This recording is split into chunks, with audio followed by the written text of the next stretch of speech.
Alright, on Blackjacks Mound, just shooting some video of the actual stoneworks, forming all the tiers and the parabolas and the effigy stones.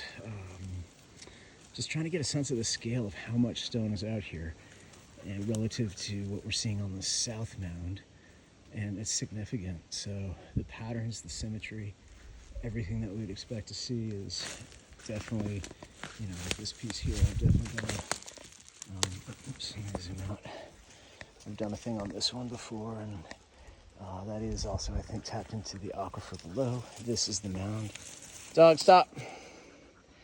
And there's a stonework there that I believe is one of the many connector pieces of the parabola to the solstice sunset from here as it kind of goes to the west. But those kind of intersect with the parabola this way, which in the stoneworks of 1,400 feet is like from over there. That's the summer solstice sunrise. Comes across this mound up here. The dolmen is right on the other side of this. It's a little bit knocked down, but that tree kind of is right on top of the super large capstone, and then all these stones and stoneworks estate are just right here, buried among some debris that we have to clean up. And there's just so many significant pieces of stone that suggest the symmetry of this mound is completely in step with all of the other mound sites throughout the Americas. So, we're going to take our time and try to do it right, but it's significant, and really excited to share it with folks when we can. I'm going to come up here, dog, come, because I do think we're going to find, let's go. I do think we're going to find a series of ways of archaeoastronomers that have been through here. And I think the most recent would have moved stones such as that off of maybe mounds like up in here to notate all of these things that had shifted from the previous wave of Bronze Age archaeoastronomers here that I think would have made more of the full mound system effigy, or maybe that predated them in Paleolithic era relative to this dolmen here. Let's go, dog. Come on. Oops. It's a little tricky back in here. Let's go. All the way.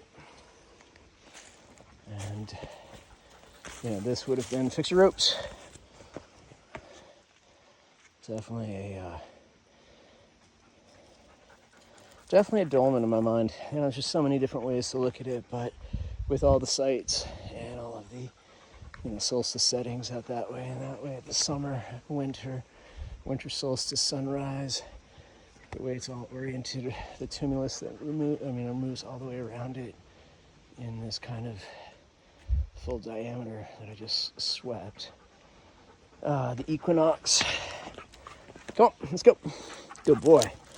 Equinox coming this way pretty much, due west, east up over the mountains here. And it's going to have a lot of excavation in the near future to figure out how the stoneworks all go. But the parabola continues this way off to that north,